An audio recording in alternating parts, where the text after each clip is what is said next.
Salut les mecs, j'espère que vous allez bien. Aujourd'hui nouvelle vidéo, mais c'est pas n'importe laquelle, ça va rappeler quelques souvenirs aux anciens. Je me suis acheté un scooter. Bon les mecs, j'ai pas trop l'habitude de faire ça, mais là va falloir que je dise des trucs un petit peu sérieux pendant la vidéo, donc voilà, il y aura pas trop de blagues. Du coup les mecs, aujourd'hui je vous présente mon nouveau scooter dont je vous avais un petit peu parlé la dernière fois, c'est le IMF 125 ADN. Alors pour la petite histoire, IMF c'est une marque française qui existe depuis plus de 60 ans, et là ils ont sorti ce modèle au tout début de l'année 2025, et moi je suis un des premiers à l'avoir acheté, donc c'est pour ça que je flex et c'est pour ça que je fais une vidéo les mecs. Et honnêtement, je suis vraiment pas déçu de l'avoir acheté, ce scoot, il est vraiment top, je vais au travail avec, je bouge tout le temps avec, en fait je me régale, voilà, je suis comme un enfant. Alors niveau design, on est sur un style assez moderne qui se rapproche du 150 ADV de chez Honda. Et attention les mecs, on se fout pas de votre gueule, le scooter est keyless, ça veut dire qu'il n'y a même pas besoin de clé à enfoncer dans le scooter, tu t'approches et le scooter se déverrouille. Au poste de pilotage, on a un compteur digital assez complet qui affiche la vitesse, l'essence, l'heure, la température d'huile, etc. Une fois qu'on est sur le scooter, bah tout va bien, on a une position de conduite assez droite mais tranquille. Ça n'a rien à voir avec une moto, là on a plein d'options différentes, je vais vous montrer. Alors pour démarrer le scooter, on a juste à tourner vers la droite, appuyer sur le bouton rouge et sur le bouton démarrer. Voilà, hop là.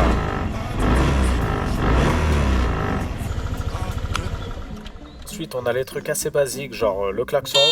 Voilà, on a aussi les clignotants et ça c'est cool, ça s'affiche sur l'écran à droite en haut et à gauche en haut, voilà tout simplement. Après tous les éclairages sont à LED donc ils envoient, donc on a les phares, les pleins phares et aussi les appels de phare.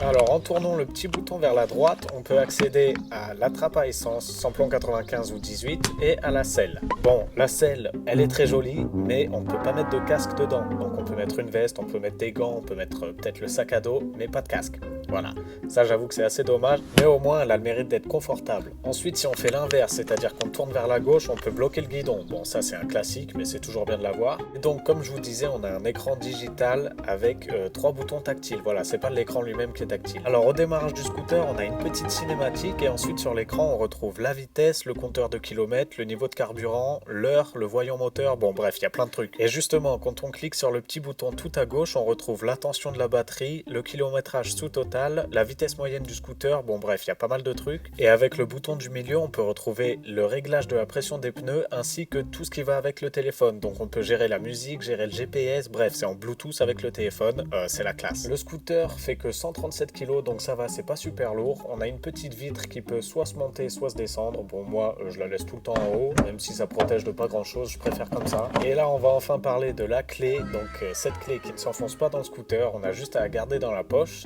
De loin, on a 3 petits boutons, voilà, bon, ils servent pas à grand chose, c'est juste pour faire du bruit, on peut le déverrouiller à distance et le scooter va se reverrouiller automatiquement dès qu'on s'éloigne un petit peu trop. Bon, vous l'avez certainement vu depuis le début de la vidéo, j'ai mis un top case sur le scooter, donc j'ai fait un petit tuto pour l'installer. J'ai reçu mon top case aujourd'hui, je vais vous montrer, il est magnifique. Bon là je l'ai juste posé sur la selle, c'est pour ça qu'il est bizarre. J'ai mis des petites, voilà, bon en fait là il est à l'envers, hein, vous imaginez bien. Il fait 58 litres, je l'ai acheté sur AliExpress aux alentours de 50 ou 60 €, je sais plus exactement. L'intérieur il est tout comme ça, avec 2 petites poches ici, et c'est effet cuir. Donc là, ce qui va nous intéresser, c'est ce petit sachet. Dedans, il y a des poignées qu'on va mettre ici. C'est bon, j'ai fini de bricoler mon truc. Voilà ce que ça donne. Voilà, donc là au moins j'ai des poignées pour ouvrir. On peut mettre qu'un seul casque dans le top case. Donc moi j'ai 2 casques comme ça. Dessus, il y en a un qui rentre. Ouais les mecs, j'ai reçu mon support de top case qui est juste là. C'est nickel, parce qu'en fait j'avais le top case mais je pouvais pas l'installer. Voilà, donc ça c'est assez embêtant. Le top case est là, le support est là. J'ai un petit trou dans la chaussette, mais voilà, à part ça, rien de grave. Donc là déjà le but, là faut vous dire, il y a la selle ici. Et là il y aura le top case, donc faut déjà que j'installe ça.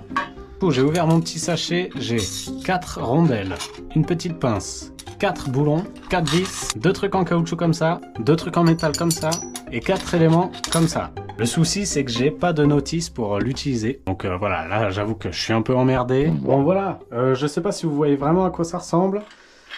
Moi, j'avoue que pas trop, mais j'ai l'impression qu'on est sur un truc pas mal. Voilà, bon, je vous montre l'arrière. Je suis vraiment pas sûr de ce que j'ai fait. J'ai annulé ce que j'ai fait. En fait, derrière, donc là, il y a les vis ici. Et de ce côté-là, là où il y a les vis qui sortent, je vais d'abord mettre ce truc noir.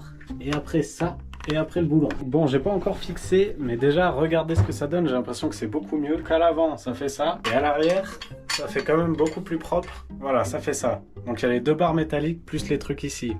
Voilà, je vais tout fixer. Il faut d'abord que je mette tout ça là sur le scooter avant de pouvoir fixer vraiment, parce que là c'est impossible. Voilà ce que ça donne. Là, direction le scooter, on va enlever les... En gros, sur le scooter, il y a déjà deux poignées comme ça. On va remplacer les poignées par le support. J'espère déjà que c'est les bonnes dimensions. En gros, ça et ça, je vais l'enlever pour le remplacer par le support de top case. Donc là, je dois juste enlever ça. Allez, nickel. Premier truc que je fais, je nique mon truc. Ok.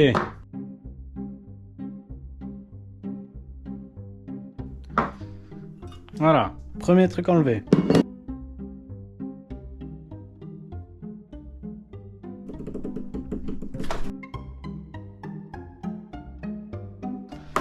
Bon, voilà. Là, le scooter est tout nu. Voilà, ça fait un rendu assez bizarre.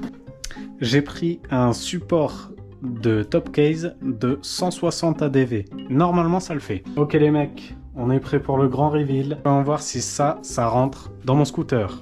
Et oui, excellente nouvelle. Bon, je vais revisser ça, je vous montre après quand je mets le top case. C'est bon les mecs, j'ai bien fixé ça, ça bouge plus du tout. Il reste plus qu'à poser le top case. Et donc là, normalement, ça se clipse. Voilà. Et là, j'ai juste à fermer et ça part plus. C'est bon, le top case est fixé, messieurs, dames.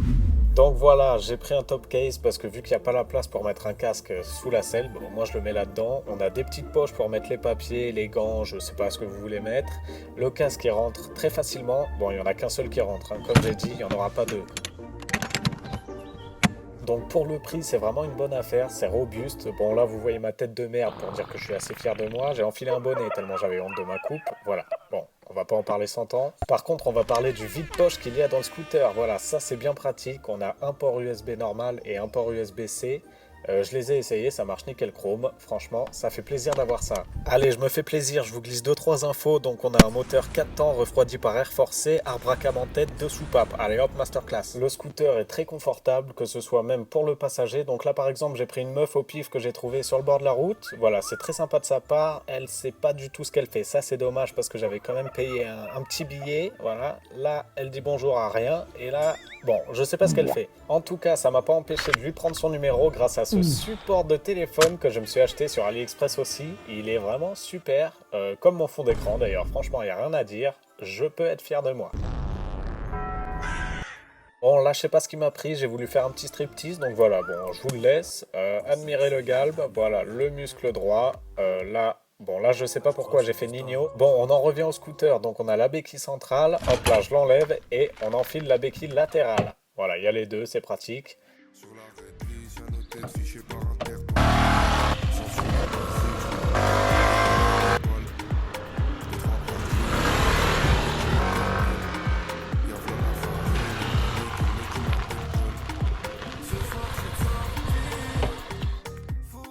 Et oui, messieurs, dames, ce mec a un charme certain, il n'y a aucun doute là-dessus.